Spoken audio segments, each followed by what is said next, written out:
Assalamualaikum warahmatullahi wabarakatuh. Perkenalkan, nama saya Suci Aulia Sapitri dari kelas 12 IPS 2. Saya Zahra Selvia dari kelas 12 IPS 2. Jadi, di sini kami akan membahas tentang modernisasi dan juga globalisasi. Yang pertama ada pengertian modernisasi.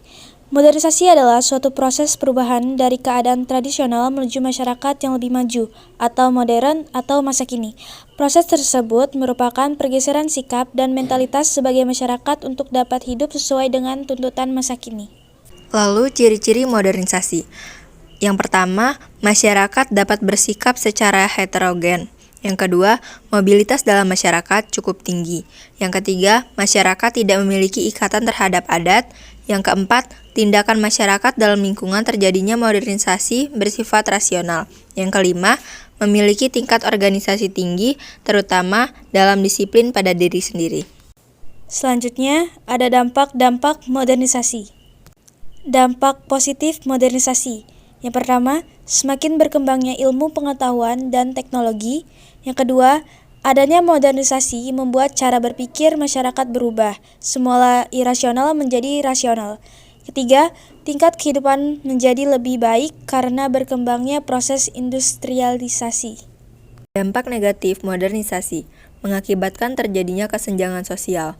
Kesenjangan sosial yang diakibatkan oleh modernisasi ini dapat dilihat melalui adanya fenomena terjadinya kelompok sosial, seperti kelompok asongan, pengangguran, pedagang kaki lima, dan lainnya. Yang kedua ada globalisasi.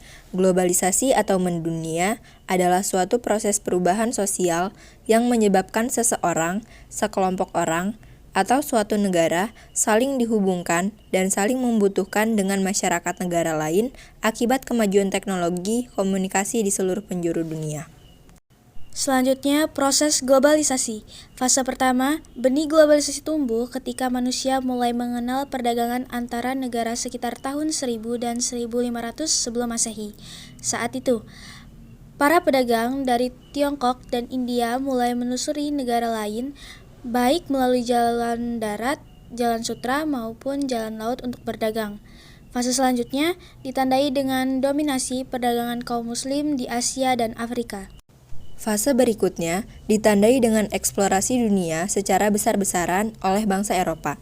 Fase selanjutnya terus berjalan dan mendapat momentumnya ketika Perang Dingin berakhir dan komunisme dunia runtuh. Karakteristik globalisasi. Menurut Robin Cohen dan Paul Kennedy berpendapat bahwa globalisasi adalah seperangkat yang saling memperkuat dunia. 1. Perubahan dalam konsep ruang dan waktu. 2. Pasar dan produksi ekonomi di negara-negara yang berbeda menjadi saling bergantung. 3. Peningkatan interaksi kulturasi melalui perkembangan media sosial.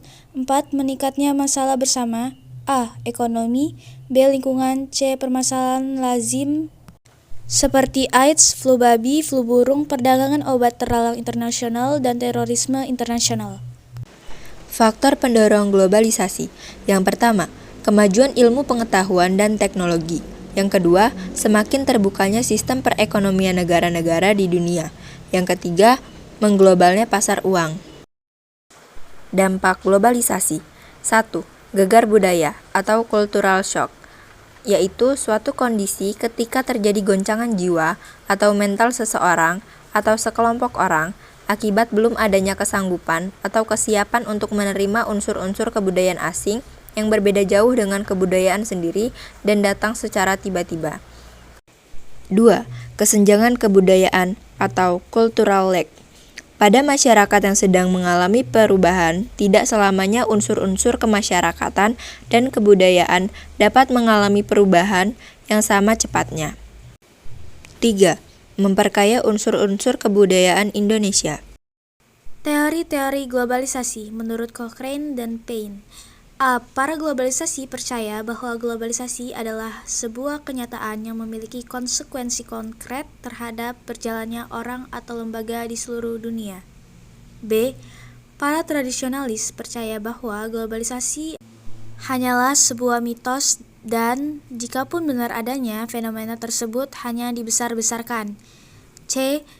Para transformalis berada di antara para globalis dan tradisionalis. Gejala-gejala globalisasi di Indonesia. 1. Bidang ilmu pengetahuan dan teknologi. 2. Bidang ekonomi. 3. Bidang budaya. 4. Bidang politik.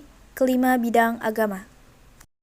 Sekian dari kami. Kami ucapkan terima kasih. Wassalamualaikum warahmatullahi wabarakatuh.